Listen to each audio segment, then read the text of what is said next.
interesses que você tem dentro da sua empresa e aumente isso agora. Um dos dados que foi mostrado aqui foi que nós vamos levar 120 anos para termos representatividade se não fizermos nada. Acredito que quem não está olhando para isso de uma maneira estratégica, então olhando a diversidade como parte da estratégia da empresa, está perdendo muito dinheiro.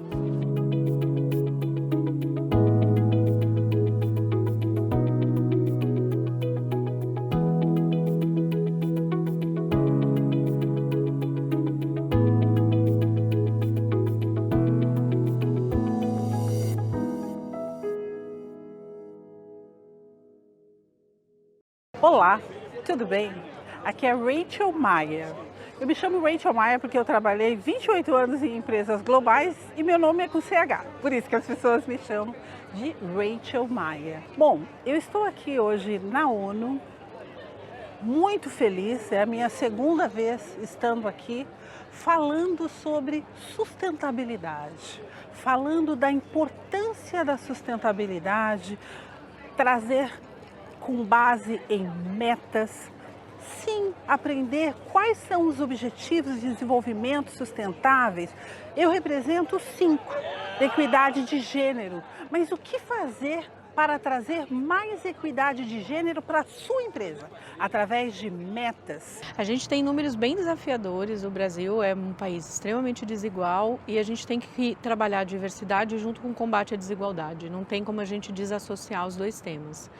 Para poder mudar o jogo, a gente tem que ter duas coisas. Primeiro, política pública, porque sem política pública a gente não muda, ou seja, política de Estado para definir como é que a gente muda esse jogo.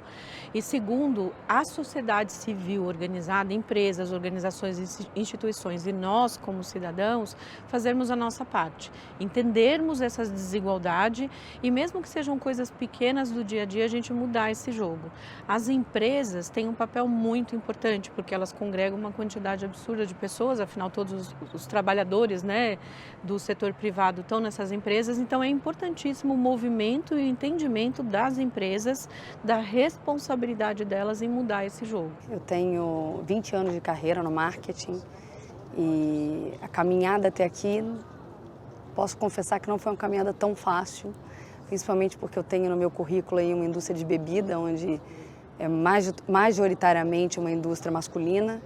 Então, ao longo da minha trajetória, ao longo dos meus anos, eu tive que encontrar artifícios para conseguir superar barreiras e para passar por cima de coisas que eu enfrentei ao longo do caminho. E as pessoas precisam se sensibilizar com isso e trazer essas pautas para serem discutidas e efetivamente a gente colocar ações em prática para que a gente mude o cenário atual. É uma honra estar aqui hoje na ONU discutindo os diversos desafios que a humanidade tem, mas principalmente a questão do gênero.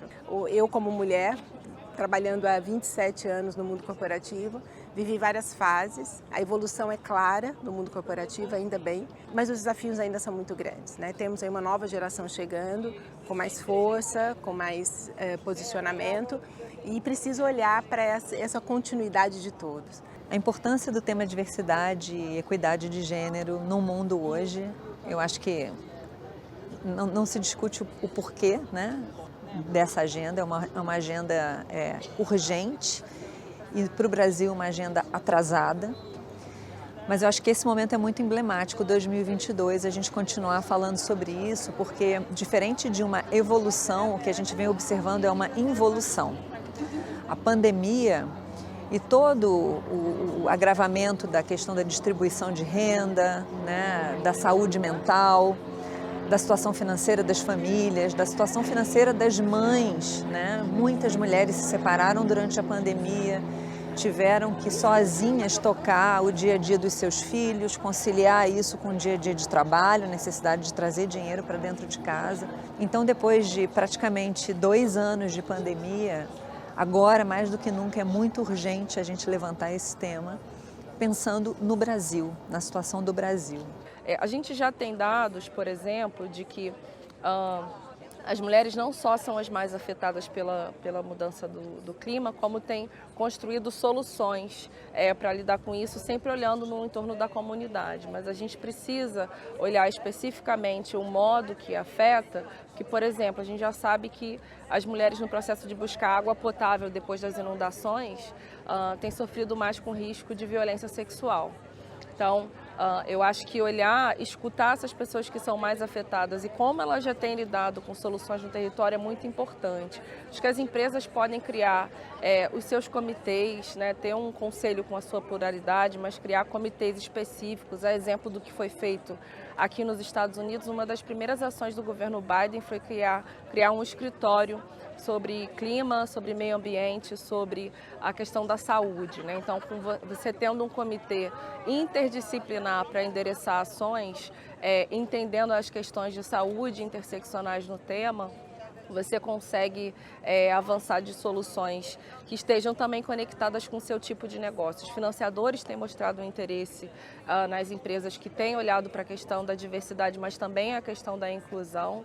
E eu acho que toda a população, no geral, tem cobrado isso. Eu sou uma das cofundadoras do Conselheira 101, que é um grupo, um programa que visa, né, a inclusão de mais mulheres negras em conselho, juntamente com mais 9 mulheres. Fundamos esse programa em 2020 e hoje tivemos a oportunidade de ter das formandas, das aluminais, mais de 47% delas já atuando em conselho. E o que é essa perspectiva, né? A gente quer deixar de ser traço nas estatísticas, principalmente em posições de liderança.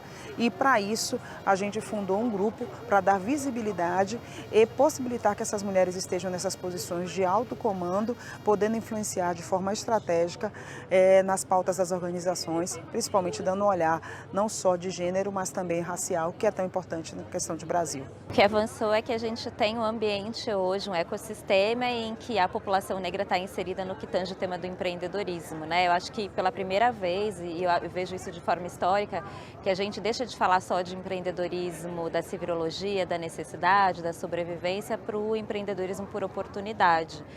O Brasil tem, né, quando a gente olha especificamente para mulheres negras, são quase 29% da população brasileira. Se fosse um país, seria a Itália, por exemplo. E quando a gente olha o empreendedorismo negro, o empreendedorismo no Brasil é feito por mulheres negras. E mulheres negras que estão, sim, tem muitas que estão nessa perspectiva da necessidade, mas tem muitas que avançaram, que são donas de empresas, são donas de startup. Então, acho que pela primeira vez a gente avançou nessa agenda, avançou nesse tema e tem muitos atores dentro desse ecossistema promovendo ações, né, para o empoderamento dessa população.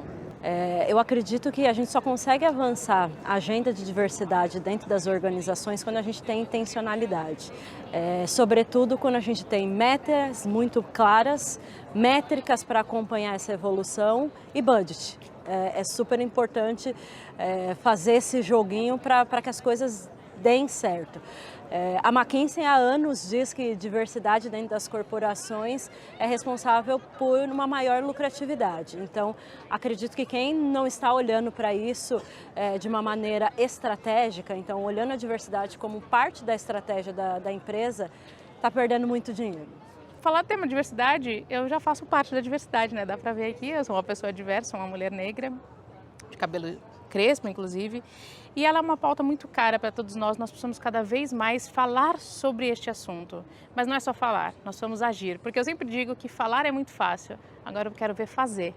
Né? E aí, como faz essa questão de diversidade dentro das empresas? E as pessoas sempre perguntam, primeiro, acho que começa por você, né? Quão diversa é a sua vida pessoal?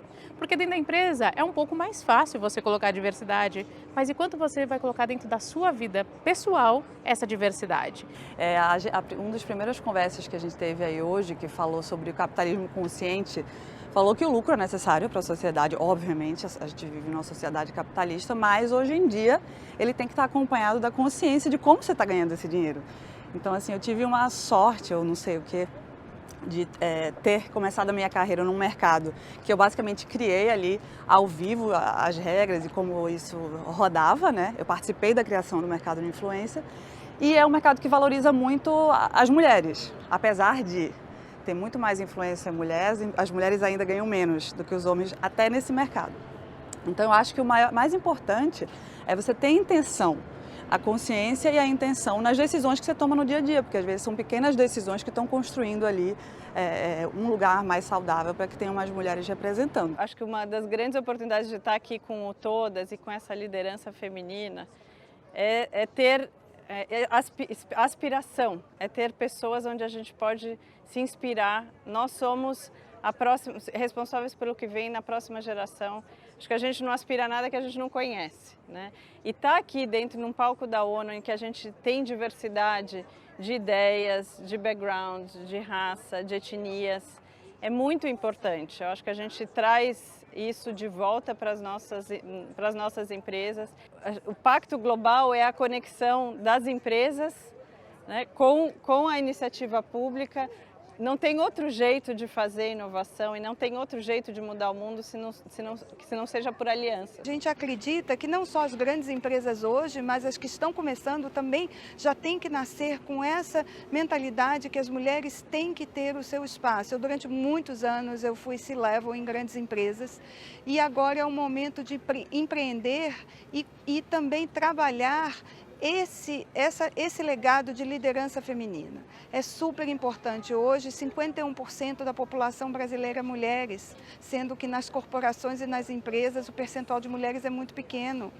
A maioria das mulheres são as que votam, são as que compõem a renda familiar e são as menos representadas na política, nas empresas. Uma enorme importância e orgulho em estar aqui hoje. Acho que esse é um movimento fundamental em prol de vários assuntos que a gente tratou. Ontem foi um dia também importante no Brasil, Summit Climate, e hoje aqui conversando de tantos temas que são relevantes para a sustentabilidade das organizações, da sociedade, enfim. Então, o papel da liderança nesse movimento, especificamente falando de como a gente alcança os nossos objetivos até 2030, de ter 11 mil mulheres em posições de liderança no Brasil, eu acho que o ponto fundamental é a conectividade e a corresponsabilidade de vários setores da sociedade. A agenda de diversidade é uma agenda muito importante. Primeiro porque é a coisa certa a se fazer. E se isso não for o suficiente, porque também tem um impacto positivo para os negócios. Está comprovado que as empresas mais diversas são empresas que têm melhores resultados, empregados mais engajados e tudo funciona melhor. É uma empresa com mais inovação. Quando você tem diversidade, você tem pontos de vista diferentes e muito mais inovação. Então essa agenda ela é muito importante, principalmente no que diz respeito à inclusão de mulheres negras, pessoas negras, pardas, pretas, pardas, indígenas. Então está na hora da gente começar, né? A jornada já começou, mas está na hora da gente acelerar cada vez mais a inclusão das pessoas nesses lugares de poder que são as empresas. Os resultados são comprovados, a coisa certa a se fazer, agora é a hora de agir.